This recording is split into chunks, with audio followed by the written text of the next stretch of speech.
Therefore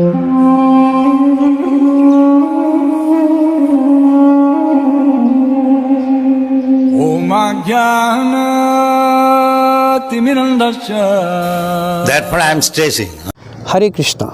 एक बार नारद मुनि जी भ्रमण करते हुए ब्रह्मलोक पहुंच गए, तो वहां उन्होंने अपने गुरु महाराज और अपने पिताश्री ब्रह्मा जी से प्रश्न किया कि सतयुग में लोग जिनकी आयु लाखों वर्ष होती थी और 10-10 हज़ार वर्ष तक भगवान का ध्यान करते थे, तो फिर उन्हें भगवान की प्राप्ति होती थी और जन्म मृत्यु से वो मुक्त हो जाते थे।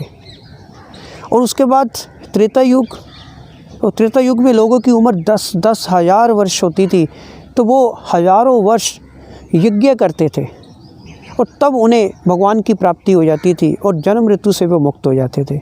उसके बाद फिर द्वापर युग आ गया और द्वापर युग में लोगों की उम्र हज़ार वर्ष तक होती थी और लोग सैकड़ों वर्षों तक भगवान के अर्चा विग्रह की अर्चना करते थे और तब उन्हें भगवान की प्राप्ति होती थी। लेकिन कलयुग में ऐसा कौन सा उपाय है कि लोगों को उस उपाय को करके भगवान कृष्ण की प्राप्ति हो और वो जन्म मृत्यु से मुक्त हो जाए। तो ब्रह्मा जी ने कहा कि कलयुग में हरे रे नाम हरे रे नाम हरे रे नाम एव केवलम कलो नास्ते एव गतिरन्य था, कि कलयुग में केवल एक ही उपाय है, हरि का नाम हरि का नाम हरि का नाम। कि अगर कलयुग में हम कली के प्रभाव से मुक्त होना चाहते हैं तो और कोई दूसरा उपाय है ही नहीं है। नास्ते एव गतिरन्य था। गति का मतलब भगवान के धाम को प्राप्त करने का कोई दूसरा उपाय नहीं है हरि के नाम के बिना। तो नारद मुनि जी ने पूछा कि कलयुग में कौन सा हरि का नाम लेना चाहिए। तो उन्होंने कहा इति षोडशकम नामनम कली कलमश नाशनम नाथहा परतरोपायेह सर्वविदेशु दृश्यते, कि कलयुग में कली के नाश करने वाला, कली के कलमश को नाश करने वाला जो 16 शब्दों का जो मंत्र है, हरे कृष्णा कृष्णा कृष्णा हरे हरे, हरे राम राम राम हरे हरे। तो ये जो 16 शब्दों का जो मंत्र है वो कली के कलमश को नाश कर देता है। तो इसलिए कलयुग में हर एक जीव को हरे कृष्ण महामंत्र का जप करना चाहिए। इसीलिए सारे वेद कह रहे हैं कि और कोई साधन ही नहीं है हरे कृष्ण महामंत्र के अलावा।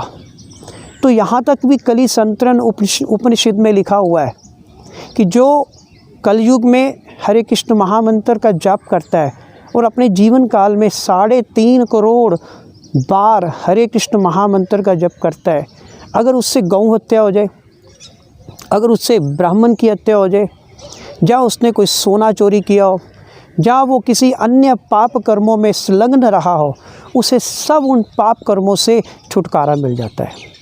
और कली संतरण उपनिषद में यहाँ तक भी लिखा है कि अगर कोई व्यक्ति नित्य 16 माला हरे कृष्ण महामंत्र का जप करता है तो वो 55 वर्षों में 3.5 करोड़ बार हरे कृष्ण महामंत्र का जप जो है वो कर लेगा। अगर वो माला के जप को दुगना कर देता है, मतलब रोज़ अगर वो 32 माला हरे कृष्ण महामंत्र की जप करता है तो वो 28 वर्षों में जो है 3.5 करोड़ बार हरे कृष्ण महामंत्र का जप जो है कर लेगा। और अगर वो उसको और दुगना कर लेता है, एक दिन में 64 माला हरे कृष्ण महामंत्र की अगर कोई जप करता है तो 15 वर्षों में वो 3.5 करोड़ बार हरे कृष्ण महामंत्र का जप जो है वो कर सकता है।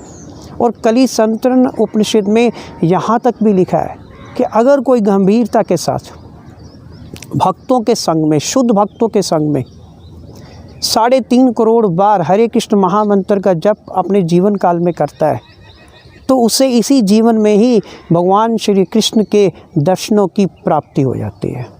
तो इसलिए कलयुग में हमें हरे कृष्णा कृष्णा कृष्णा हरे हरे, हरे राम राम राम हरे हरे इस महामंत्र का जप करना चाहिए। तभी हम कली के प्रभाव से बच सकते हैं और जन्म मृत्यु से मुक्त हो सकते हैं। हरे कृष्णा।